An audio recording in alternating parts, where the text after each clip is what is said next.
I recently met a young Navy lieutenant named Brad Snyder who'd been blinded by an IED explosion in Afghanistan.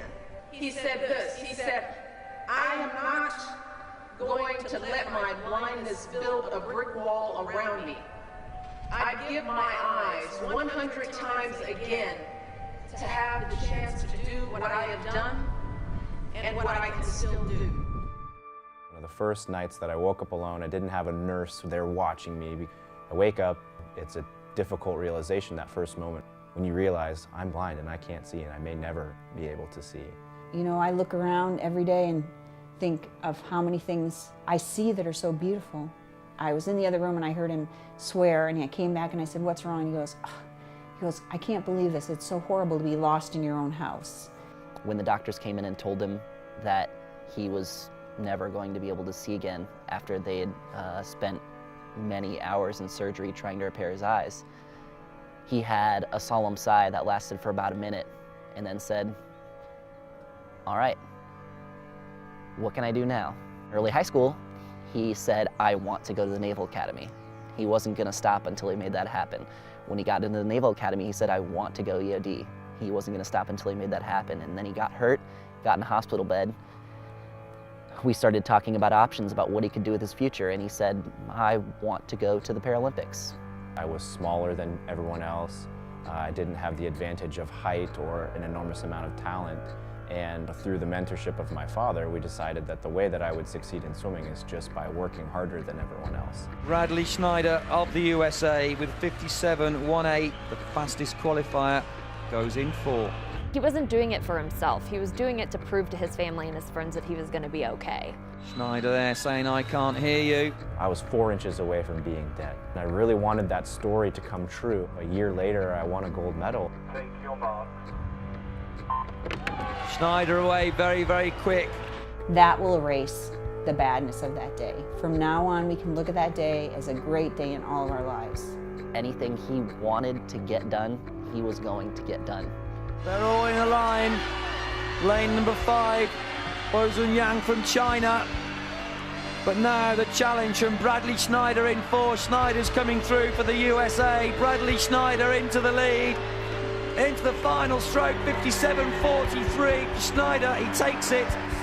4:32.41, faster than the small. It's a gold medal for him. Brad took the medal and put it on my neck and said that this was the medal that we had won together for our fight for the last year. So that was says a lot about what that moment was to all of us. Distinctly, we were having dinner one night a few days after he'd returned from the Paralympics, and looked up at me, looked through me, and said,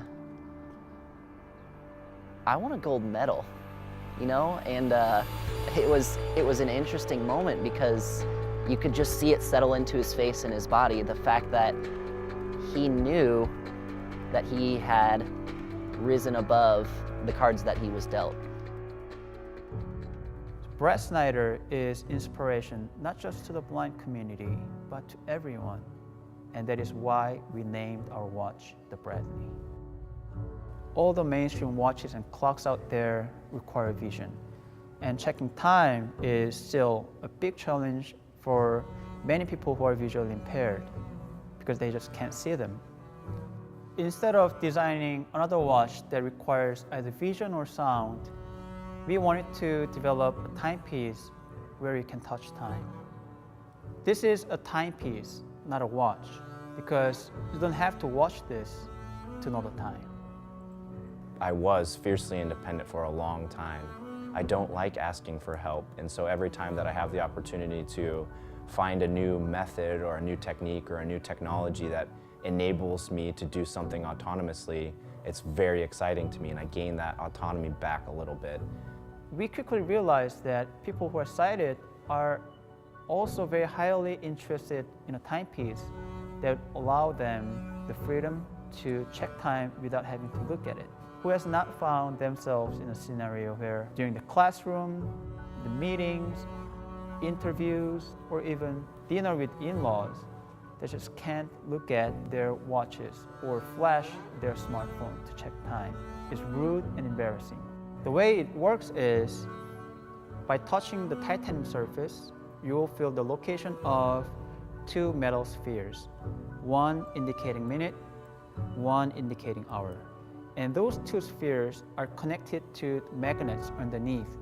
So when you touch them, if you touch them too hard, it might move a little bit, but it will always springs back to where it should be. It might lose the magnetic connection like this. All you need is gentle shake and it will always return to the correct time. We've worked really hard to complete the prototype. We have the manufacturer and it is ready to go. So jump on board and be part of this revolution.